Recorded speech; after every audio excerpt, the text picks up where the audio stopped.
tėvynainiai, dar Lietuva gyva. Nedaug mūsų, bet už tai kokie tvirti. Tėvynė ateina mums su pirmaisiais mamos pasakojimais, su pasakom,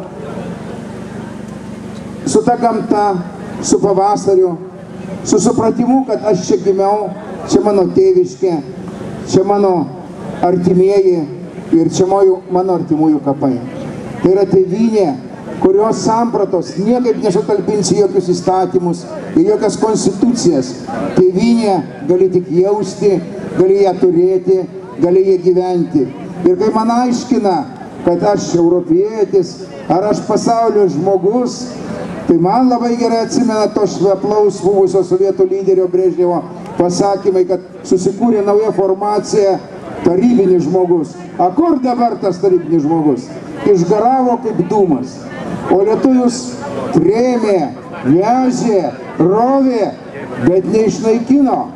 Mes tvirti. Bet kai lietuviam parodė laisvę, plaunant iždus ir valant senukam užpakalius, atsiprašant, vakaruose, tai jau ir trečdalį Lietuvos neliko. Negi mes tokie šiaudadūšiai. Kame problema? Mano supratimu, didžiausias mūsų priešas yra abejingumas. Jeigu nebūtų abejingumo, jeigu visi nepatingėtume, šiandien mūsų čia būtų 10 kartų daugiau. O jeigu būtų 10 kartų daugiau, tai patikėkite, ir žiniasklaida apie pinigų apie tai parašytų. Ir kiti pagalvotų, kitą kartą reikia ir man ateiti. Taip buvo Sąjūdžio laikais. Aš tikiuosi, kad taip gali atsitikti ir dabar. Jeigu mes įveiksime du dalykus.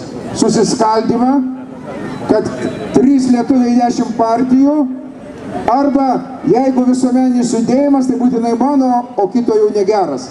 Mano supratimu, turi būti vienintelė partija, vienintelis visuomeninis judėjimas, tai mano tėvynė Lietuva. Nes jeigu bus daug, neliks tos Lietuvos.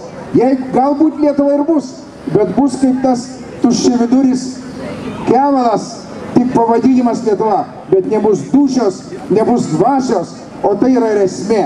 Todėl, tautiečiai, padarykime viską, kad va šitą ateinantį kartą suprastų, kas tai yra tėvynė, tėvynė Lietuva, kad į mums lietuviams yra vienintelė šioje žemėje, šitame gintariniam žemės lopinėlyje.